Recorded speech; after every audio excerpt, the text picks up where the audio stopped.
नमस्कार। इस वक्त भारत की राजधानी दिल्ली में एक बहुत बड़ा टकराव चल रहा है। एक तरफ है लाखों सरकारी कर्मचारी और दूसरी तरफ है सरकार। और इस टकराव के केंद्र में एक ऐसा सवाल है जिस पर खरबों रुपए दांव पर लगे हैं। रिटायरमेंट के बाद की जिंदगी की गारंटी आखिर देगा कौन? चलिए इस पूरे मामले को जरा समझते हैं। इसी पूरी भावना को ना कर्मचारी संघ के एक नेता हैं डॉक्टर मनजीत सिंह पटेल, उन्होंने कुछ ऐसे बयां किया है। ये सरकार कुछ इस कदर एहसान करती है कि आंखें छीन लेती है और फिर चश्मे दान करती है। ये लाइन कर्मचारियों के बीच जो अन्याय की एक गहरी भावना है उसे बिल्कुल साफ साफ दिखाती है। तो सवाल यही उठता है कि आखिर ऐसा क्या हुआ? क्यों देश भर के करीब 1 करोड़ सरकारी कर्मचारी आज सड़कों पर हैं, इस सिस्टम के खिलाफ आवाज उठा रहे हैं? उनकी इस नाराजगी की असली वजह क्या है? तो देखिए, इस पूरे विरोध की जो जड़ है ना, वो है पेंशन स्कीम्स का एक बड़ा बंटवारा। पुरानी पेंशन स्कीम बनाम नई पेंशन स्कीम, सारा खेल यहीं से शुरू होता है। अच्छा, तो चलिए इसको थोड़ा और आसान भाषा में समझते हैं। देखिए, जो पुरानी पेंशन स्कीम थी यानी ओपीएस, उसमें सब कुछ एकदम साफ था। पेंशन की रकम तय थी, गारंटीड थी, आपकी आखिरी सैलरी का सीधा सीधा 50%, और इसका पूरा पैसा सरकार देती थी। मतलब कर्मचारी पर कोई रिस्क नहीं। वहीं जो नई पेंशन स्कीम है यानी एनपीएस, वो पूरी तरह से मार्केट पर निर्भर है। इसमें कर्मचारी और सरकार दोनों पैसा डालते हैं, और पेंशन कितनी मिलेगी ये शेयर बाजार के उतार चढ़ाव पर तय होता है। मतलब सारा का सारा मार्केट रिस्क कर्मचारी का है। तो सवाल ये है कि आखिर ये कर्मचारी चाहते क्या हैं? इनकी मांगे क्या हैं? असल में इनकी 3 मुख्य मांगे हैं जो इस पूरे आंदोलन की बुनियाद हैं। तो सबसे पहली और सबसे जरूरी मांग वो है रिटायरमेंट के बाद की फाइनेंशियल सिक्योरिटी। वो एक ऐसी पेंशन चाहते हैं जिसमें पुरानी स्कीम वाली पक्की गारंटी हो। और देखिए, इस मांग के साथ ना 2 ऐसी शर्तें हैं जिस पर यूनियन ने कोई भी समझौता करने को तैयार नहीं है। पहली शर्त ये कि रिटायरमेंट पर आखिरी सैलरी का 50% और महंगाई भत्ता ये गारंटीड पेंशन के तौर पर मिले। और दूसरी कि रिटायरमेंट के टाइम कर्मचारी ने जो भी अपना पैसा जमा किया है वो उसे ब्याज समेत पूरा का पूरा वापस मिल जाए।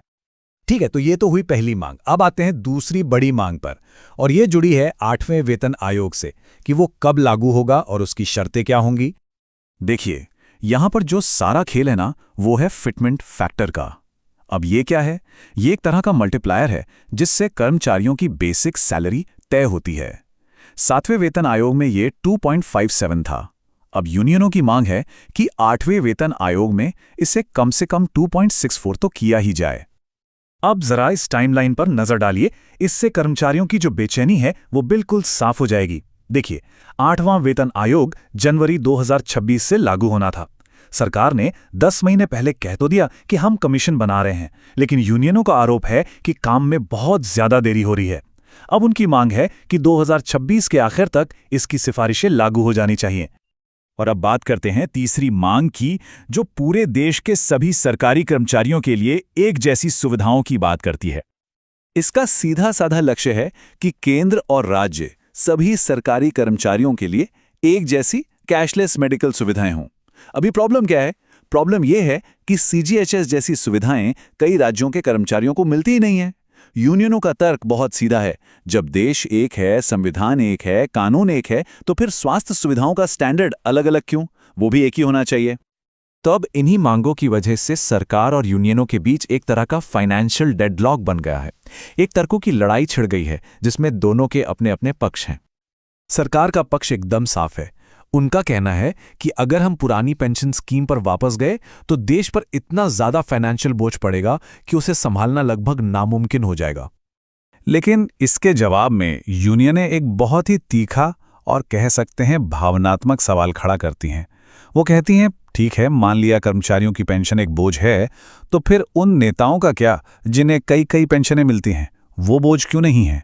ये सवाल एक तरह से दोहरे मापदंड की तरफ इशारा करता है। और बात यहीं खत्म नहीं होती। यूनियनें एक और बहुत गंभीर आरोप लगा रही हैं, कॉरपोरेट दबाव का। उनका मानना है कि वित्त मंत्रालय उन बड़ी बड़ी कंपनियों के असर में है जो इस विशाल पेंशन फंड को मैनेज करके तगड़ा मुनाफा कमा रही हैं, और शायद इसीलिए इस मसले का कोई हल नहीं निकल रहा है। तो अब सवाल यह है कि आगे क्या होगा, क्योंकि इस टकराव में दांव पर बहुत कुछ लगा है और इसका असर पूरे देश की अर्थव्यवस्था पर पड़ सकता है। जरा इस आंकड़े को देखिए, 15.5 लाख करोड़ रुपए। जी हाँ, सही सुना। इस पूरी बहस के केंद्र में इतनी बड़ी, इतनी विशाल रकम है, जो बताती है कि ये मुद्दा कितना बड़ा है। तो ये जो विशाल रकम है, ये है क्या आखिर? ये वो पैसा है जो कर्मचारियों के पेंशन फंड से निकलकर इस वक्त शेयर बाजार में इन्वेस्ट किया गया है। और आपको बता दें, ये पैसा भारत के शेयर बाजार को टिकाए रखने में भी एक बहुत बड़ी भूमिका निभाता है। तो आखिर में हम एक बड़े सवाल के साथ रह जाते हैं। एक तरफ है 1 करोड़ परिवारों की सामाजिक सुरक्षा, और दूसरी तरफ है एक ऐसा आर्थिक बोझ जिसे शायद देश उठा ना पाए। तो एक देश के तौर पर हमें ये लकीर खींचनी कहाँ चाहिए? इसका जवाब तो खैर आने वाला वक्त ही देगा।